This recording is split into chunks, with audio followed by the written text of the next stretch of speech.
We hopped on the city bus and took a short ride out to the nearby village of Fiesole.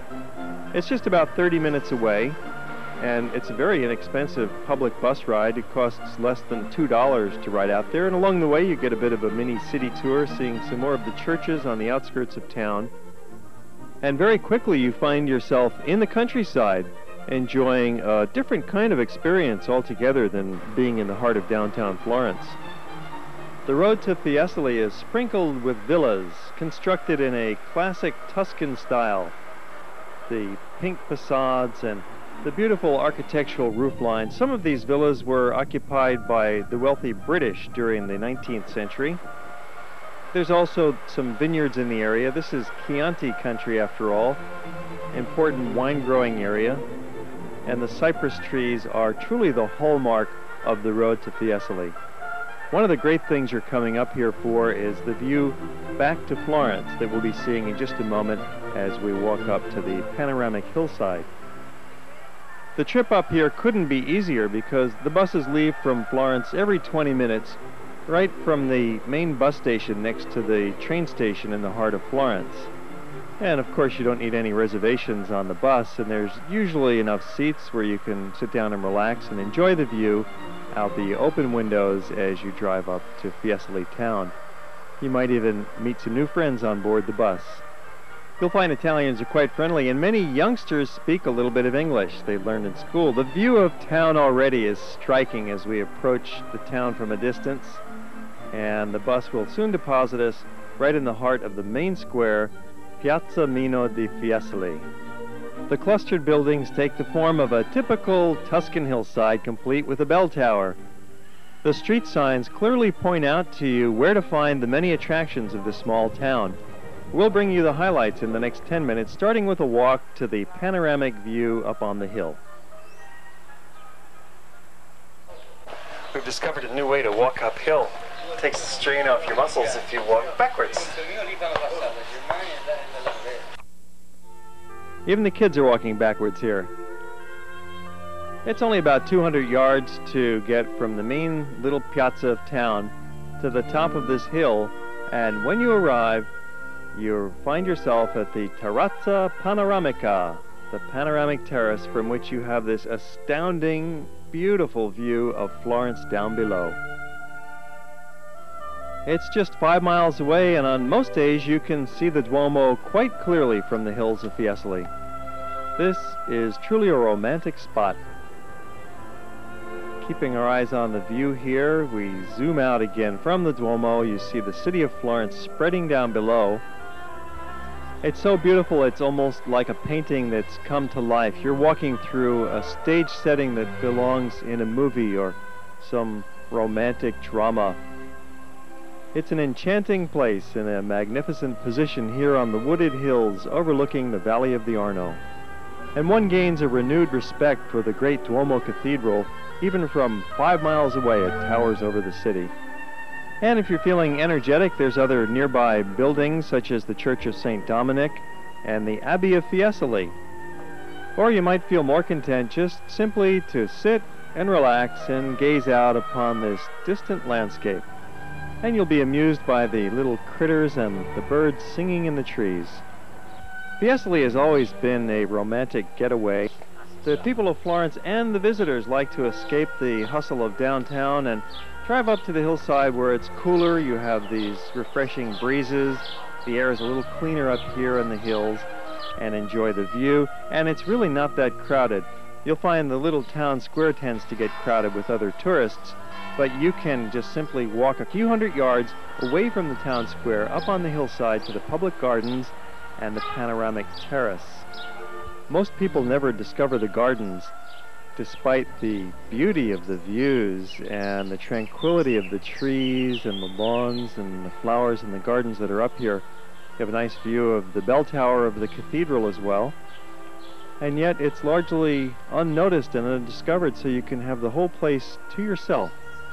And here too is quite a romantic spot.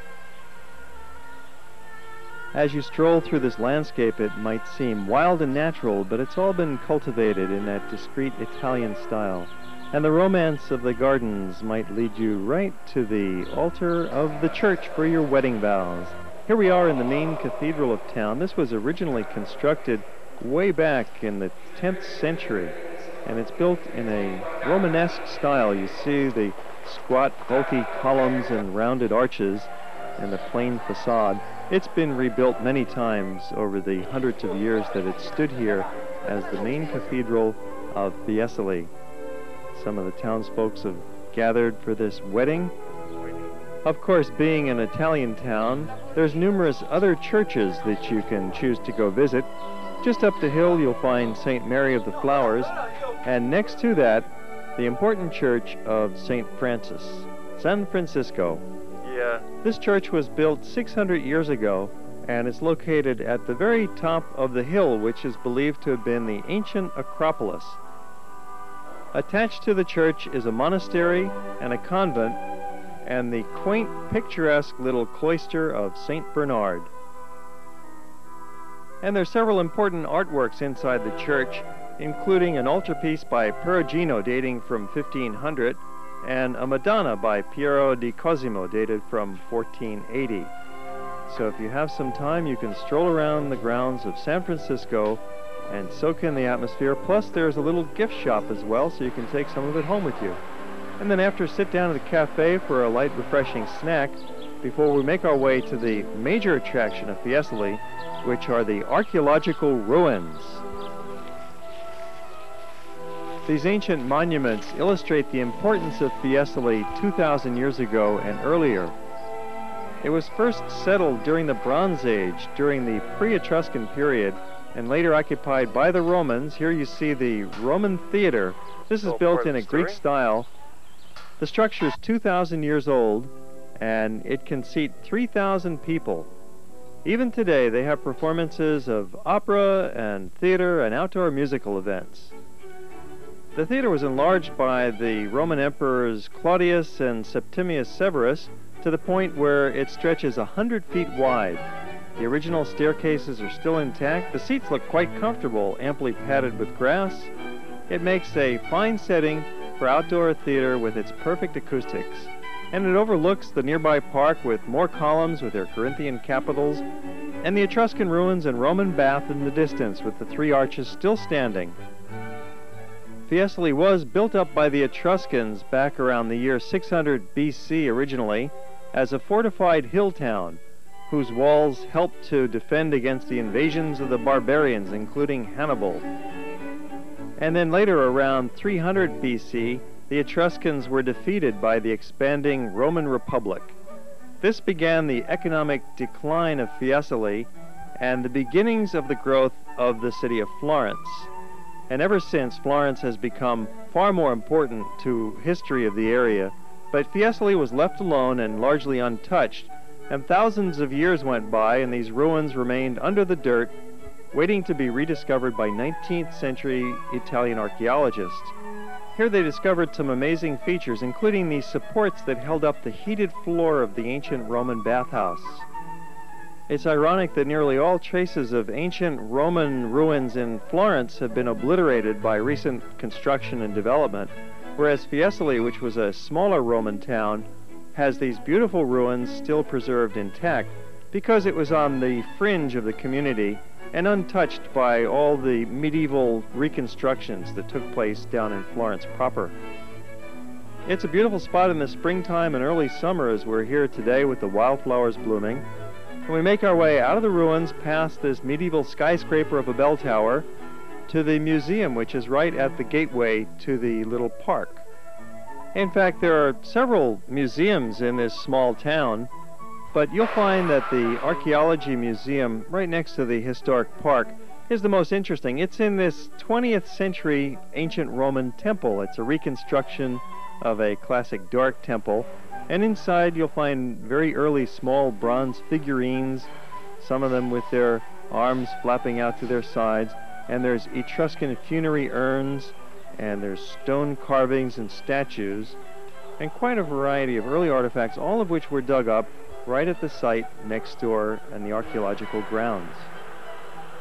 So this provides a little slice of life and shows what the culture was producing as much as 3,000 years ago. These artifacts certainly are museum quality, and they're all originals. There's no reproductions in these cases. But it seems like the entire town is a historic monument. Back out on the main square, there's a statue of Garibaldi shaking hands with Victor Emmanuel II, two of the great heroes who were responsible for founding the modern nation of Italy. And there's a lively marketplace on the town square every day throughout the summertime. You can pick up some souvenirs or some inexpensive clothing, and then find your way back to the little bus station and hop on bus number 7, and within a half an hour you'll be back in Florence. So all in all, this makes a very pleasant half-day excursion out from the city. It's very inexpensive. It'll only cost you about $3 or $4 for the round trip on the public bus. You don't have to buy into a package tour, certainly, to get to Fiesole. And these buses offer frequent service. It's about every 20 minutes. You can hop the next bus when it comes by. You can even walk part of the way back towards town and catch the bus partway along the route.